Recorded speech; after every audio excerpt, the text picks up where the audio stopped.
Hi, everybody. Welcome to part two of my brief overview of some issues with content literacy and multilingual learners.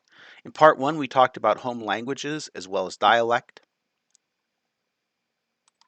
One thing I meant to mention in part one, and I skipped over it because I had a little brain fart, is of course when we talk about dialects of languages, and the most common non-English language in the United States is Spanish, and Spanish, of course, famously has many, many dialects. So the Spanish of Mexico is not the same as the Spanish of Argentina, for example. There are many, many, many dialects of Spanish. So in this video, the main topic is how to support and accelerate academic literacy. And there's no magic wand. There's no one right way that's going to work best for all students. So what here I want to talk about are some possibilities that might vary based on student needs. Building academic literacy means, among other things, immersing children or adolescents in language. And some ways to do that, and some of these are also useful for students with some types of exceptionalities, are things like, for example, word walls. We often think of word walls, we associate them with elementary school, especially very early elementary school, the primary grades, but they are also potentially beneficial in content areas. Word walls that could include visuals to go with them for content vocabulary, but even if visuals aren't there, just having the words there can be helpful.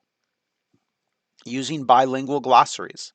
Now, I mentioned in my previous video that not all of our students are literate in their home language. It depends. It depends on if either they went to school in a country before the United States or if family members or others otherwise taught them reading and writing in that home language. Some of our students are, and some of our students are not. If they are literate in their home language, then a bilingual glossary can be really beneficial. Similarly, summaries of materials, not full translations necessarily of the entire thing, but a summary of the unit that students are going to work through the next 3 weeks, or a summary of the chapter in the textbook, a summary of the article. These can also be useful when given in the home language. And again, we know that not all students are literate in their home languages. Textbooks, if you are fortunate enough to still use a traditional textbook, which is a very helpful resource, the resources that come with textbooks include often these materials in the most common home languages in the United States. So while they aren't available necessarily for all home languages that you may encounter, they are typically available in the most common home languages, like, for example, Spanish or Vietnamese. This might also be an appropriate use of AI for you to write and then have it translate. Obviously, there are issues there. And one of the just practical issues, regardless of your philosophical view of AI, is that AI translations are not always correct. I do think they're getting much better. That makes foreign language teachers really upset when I say things like that. But I honestly think that Google Translate was pretty good 5 years ago, and it's better now. It is remarkable what it can do in translation, but it does make errors. And so I, for example, have been going through some Swedish language newspapers from the 1860s, and the newspapers were written not in our Latin script, but in what was called Fraktur, which is essentially that Gothic kind of Old English or German script. And that is really hard to read, especially like we aren't just looking at a title, right? We're looking at an entire text in it in a scan of a newspaper that's kind of faded from, again, 1863 or 62. Um, However, when I put it into an AI tool, it will transliterate for me. It will move it from that script into English. And so I've used that, and it's useful, and it's useful also to help me translate it from Swedish to English. But I also know, although I don't know tons of Swedish, I know enough to know when it makes a mistake. And if I knew no Swedish, like if I were having it translate it from Hungarian into English. Uh, I would not be able to do that. So it's potentially an appropriate use, but there are things to be aware of. Another possibility is for you to use what's called a controlled vocabulary.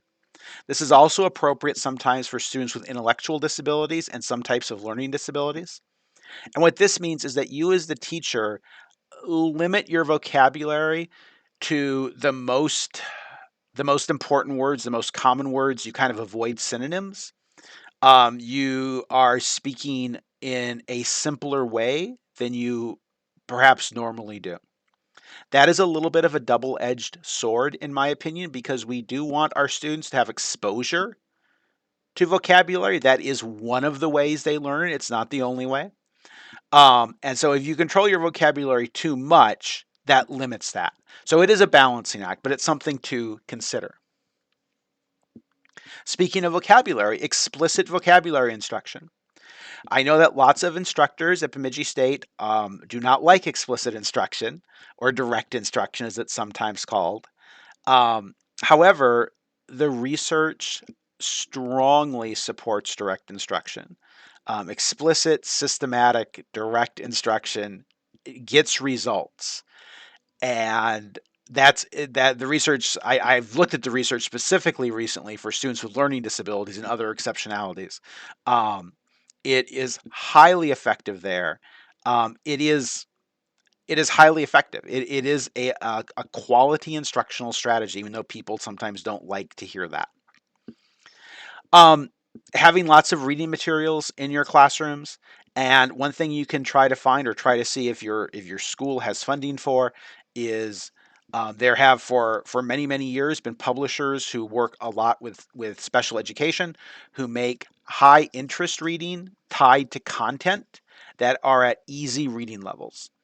And so if you are, studying mitosis and meiosis in biology, or if you are studying the food pyramid in health, or if you are studying the Constitution in civics or in U.S. history, there are books out there that are written in early elementary to late elementary reading level that tie to high school curriculum or middle school curriculum, and whose visuals are visuals for a secondary school book, not for an elementary school book.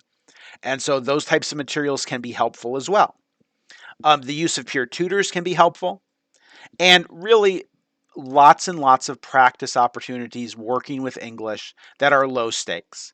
In other words, that it's okay to make a mistake, it's okay to be corrected, um, but having regular opportunities to work in English that are low stakes, that aren't tied to grades, um, because your students should be able potentially to show their content knowledge in ways other than in written or spoken English.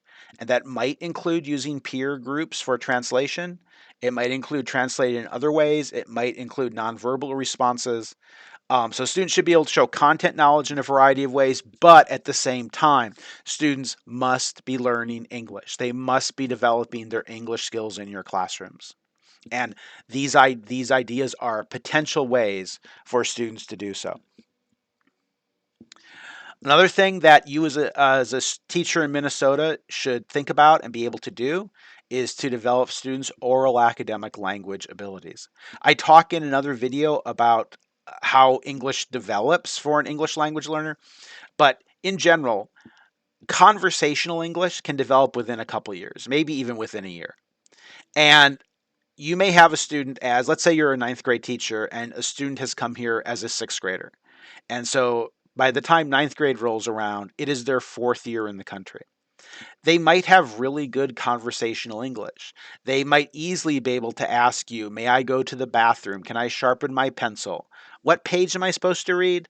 Did I miss anything yesterday when I was gone? Did you do anything? Like all of those sort of conversational um, English structures are there. But academic English can take longer. It can typically take around 7 years to develop academic English. And again, think about that if you studied a foreign language in high school or in college. I know that I took 2 years of Spanish and I took 2 years of Swedish in college, and particularly in Spanish, I no. Like I could not do anything academically in Spanish, even if it were a content area that I had a lot of background in. And it was being taught to me in even simple Spanish. It would be I would not learn that content right now. Now, if I have continued Spanish instruction along with that content, I'm sure I would. But as of right now, no. Um, Swedish maybe a little better if it was something that I had background in. Like I could pick out more, but it would still not be a good thing. So think of that for your students. Even though they've been studying English in some cases for many years, it can take easily 7 years. A student who develops it quicker than that, especially sooner than say 5 years, might in fact be intellectually gifted. But it wouldn't be unusual for some students to take more than 7 years. It depends on lots of different factors. Some notes with oral about oral language. Again, provide lots of opportunities for students to discuss content, and that discussion can also be in their home language at times because that is a scaffold. But it should also be in English so they can practice English. Again, don't assume that students are fluent in English just because their conversational English is good. Make sure you're providing explicit instruction in literacy, both in terms of comprehension and in terms of vocabulary. And that's one reason why all of you are doing a comprehension lesson plan in the course, regardless of your content area. The only reason you're not doing and teaching, and the only reason you're not doing and teaching also a vocabulary one as a requirement rather than just a suggestion is just because there's a limited amount of things I can have you do in the field, but it's important. Finally, some best practices. Make sure you can, as I mentioned back in part one of this, build on student strengths. Your students have experiences to draw on. They have, they speak a different language, which is a strength. Your students who are immigrants have lived in a different country, which is a strength. Your students have often have background in your content that sometimes is hidden behind the language, but you may have a student who is strong in math, who has a strong background in social studies, who is a skilled athlete, who is creative, or something else that connects to your content.